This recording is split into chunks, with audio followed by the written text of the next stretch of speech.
afternoon, garden friends. I'm here in the garden again for week 5 of This Week in the Garden. And yeah, it's late afternoon. You can tell the sun is over here and really bright right now, which is nice because yesterday we had a solid day of rain, which we also needed, but it's just nice to see the sun again and blue sky. So today in the garden, it's early in the week of week 5. Today was a good day. We got a bunch of stuff done, and yeah, I want to show you how this week has started out.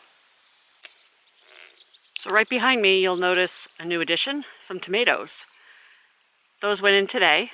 Let me walk over there, skip over a couple of rows. Look at the peas. The snap peas are looking gorgeous. Full day of rain will do wonders for the garden. So my friend Sylvia came over this morning and planted the tomatoes for me. So thankful. Although, honestly, 99% of the production from these plants is going to end up in Sylvia's freezer. So these are all paste tomatoes. We have San Marzano. The first 6 are San Marzano, traditional Italian paste tomato. And then the last 6 are Blue Beach, which is Johnny's version of organic San Marzano. So all paste tomatoes, so lots of sauce and various tomato saucy based things are going to end up in Sylvia's freezer this winter. I may take a few. We're not big tomato sauce people, so yeah. Very excited to get these in the ground though. They've been in the greenhouse since March, and we're definitely itching to get out. All right, let me swing around. And we had, like I said, a full day of rain yesterday. And the first few of the green beans have just sprouted, just in a couple of days. So that tells me that the soil is nice and warm. And then if we pan over here, these are the black turtle beans. And oh my gosh, they like rocketed up with the rain. We look at a few more here. So yeah, the black turtle beans are already up. Looks like we got pretty good germination if you look past the weeds. So the other thing you'll notice as I walk up to the top of the aisle here are these funny looking hose things. These are my drip irrigation headers and tubing. I've got them out. Obviously don't have them attached yet. But that's this week's goal, is to get the drip irrigation all hooked up. So here it lies. 2 different headers. Hopefully get that hooked up this week. But at least they're out here, so I'll have to stare at them every day until I get them hooked up. The other thing we got planted today, or I got planted today, while Sylvia worked on tomatoes, I planted spinach, and these are the spinach starts that I've had in the greenhouse for a while now.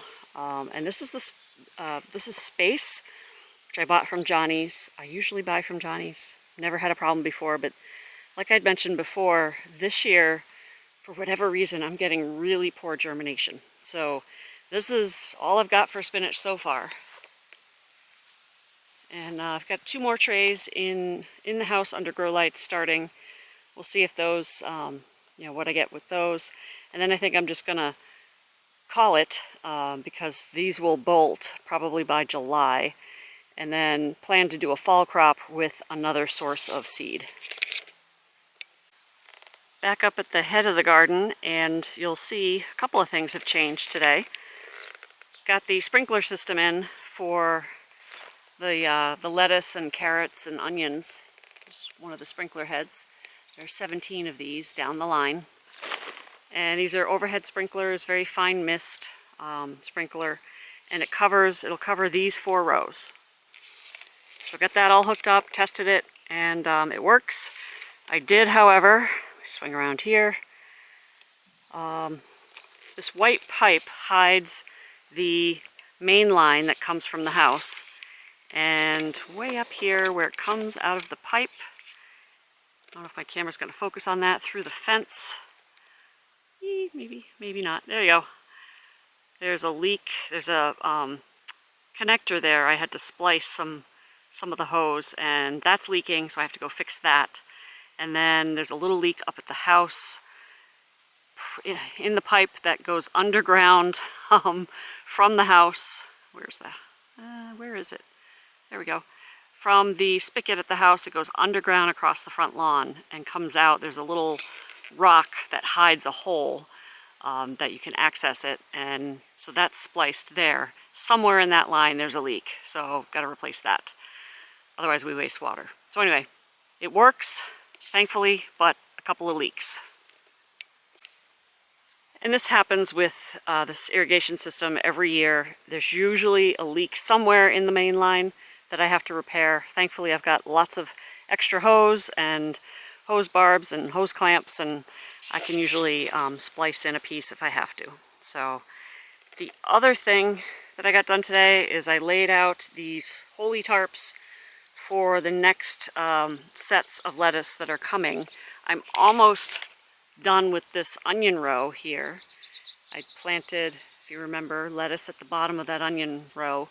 It's almost full. So the next set or two of lettuce that I've got under the grow lights will end up in here in a few weeks. Alright, so day one of week 5 in the garden. Off to a good start. We've got lots more that is going to go in this week. And yeah, so it should be a busy week, but a good week. The garden will really start to crank up now. So I'll see you tomorrow. Well, welcome back, garden friends. It's Friday in the garden. A couple days have gone by, I think, since I last videoed you, but been busy with stuff in here and stuff elsewhere in the on the property. So looking forward to showing you some of that in different videos coming up. Anyway, so it's Friday. Today is going to be the last day of this week in the garden for this week, week 5, because we are about to get some rain. Tomorrow it's going to rain a good part of the day. It's going to be cold and miserable, and the last thing I'm going to want to do is be out here filming. So I'm going to wrap it up today, but first I want to show you what we've been doing over the last couple of days. A lot of things got put in this week, in addition to what I've already shown you this week, so let me take you on a walk. Right away you'll notice the addition of peppers in the row next to the peas and tomatoes. Put in, I think it was 21 red bell pepper plants. Way more than I need, but we'll be able to fill our freezer with bags of frozen peppers for the winter. And my friend Sylvia, who is sharing in the garden tasks this year, will also benefit from all the extra peppers. They're looking good. They've been in for about 2-3 days now, so they seem to be settling in pretty well. The bean row, the bean plants have definitely progressed, looking much bigger than the last time we looked at them. And even let me walk down here, the green beans, which were just starting to come up. Some of them have really popped up. Some are still lagging behind. There's a couple here that are just starting to come out. But with the rain we're going to get, they'll definitely pop up. So yeah, the bean row is looking really good. I think next week we'll probably sow the next round of green beans after that first one. So they'll be about 2-3 weeks apart from each other, and that way they don't all ripen at the same time. Should be nice. The big project this last couple days was this row, and this is my pollinator row. Every year I plant one full row, full of various flowers that bees and pollinators and birds like, to try to attract them to the garden. It helps with, I believe, it helps with pest control, but also helps the native bee population. So, and it provides, as a side benefit, I guess, a source of cut flowers for the house. And it's just really pretty to look at. If you look at videos from last summer of me digging up, I think it was the sweet potato video, or maybe the potato video, one of the two, I was working right in front of the border, and it was just insane, the number of flowers in it. So let me show you what we've got in here. A whole bunch of different things. There are cosmos. We've got a bunch of different ones. Seashells, cosmos, and a blend. And I can't remember the blend. I'll put it up on the screen. And also I grew these bright lights cosmos, which are supposed to be orange. So I'm really looking forward to seeing that. We've got sunflowers, whole pile of sunflowers of different sizes and colors, and those are planted straight down the middle of this aisle because most of them will grow pretty tall. And then we've got some Verbena bonariensis that I grew from seed to add some purple, some bachelor buttons, and these are ready, almost ready to flower. There are a bunch of them that have flowers on them already. And then zinnias. These are Bennery's giant zinnias, so these will get quite large, a mix of colors, bright, pretty colors. Some tithonia. My tithonia starts this year were suffering a little bit. I think they didn't get enough heat. They like hot, so they're lagging a little behind. But hopefully, once we get through this weekend, you know, they'll settle in and do well. Let me see what else. I think that's really it. So it's a mix of zinnias, cosmos, different types of cosmos, sunflowers, tithonia, bachelor buttons, and Verbena bonariensis. All of them have flowers that bees and butterflies, insects like, and yeah. And then the birds will tear apart the sunflowers once they ripen their seeds. All of my sunflowers are seed producing. They're not the pollenless, you know, floral sunflowers. These all definitely have pollen and seeds. So the birds come and tear them apart every fall. It's great to watch. So yeah, full row of all of those. And Sylvia helped me plant these this morning, actually. We got them all watered in. And yeah, in a month, this will be just like craziness, and I can't wait to see it. All right, moving on from the new pollinator row. If we come down here on the other side of the brassicas, there's the arugula bed, mixed greens, the radishes have really popped up quite a bit. I planted another section of arugula and radishes, so those will hopefully pop up in the next couple of days. And the other thing I just noticed this morning is that our beets finally popped up. Got beets here. We'll thin those out as they grow. For a while they weren't doing much of anything, and then all of a sudden they just popped out. So beets are going. We'll do successions of beets throughout the year so that we have a supply. Spinach is looking pretty good. Hopefully in a couple of weeks we'll have something we can eat. And I'll just continue on down here to the end. We can take a look at the lettuce.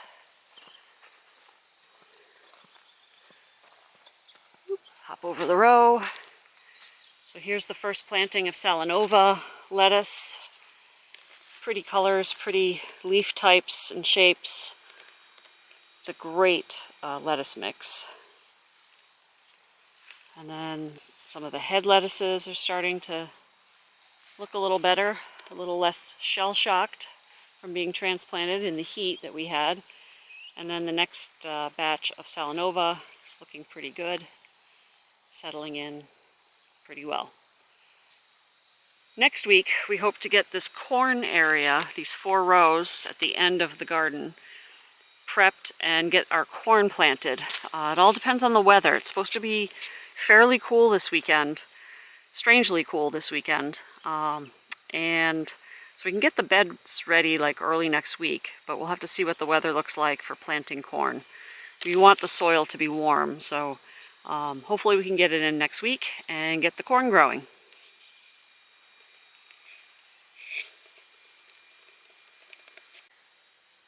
on my way out, I just noticed, I didn't notice this on my way in, but that two of our chard just sort of disappeared. This one, and then there was one planted right next to that red one right there, and that's gone.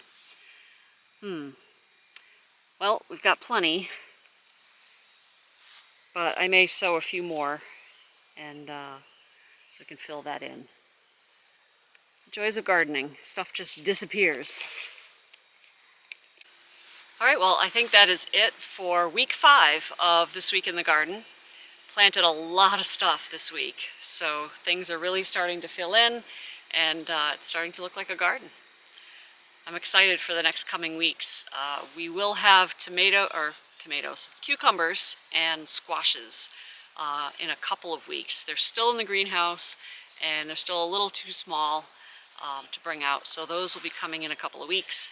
And then successions of beans and lettuces and greens of all kinds will be coming up and continuing throughout the summer. So that's it for week 5. Thank you for joining me. I do appreciate that you're here, and I'll see you next week. Take care. Bye.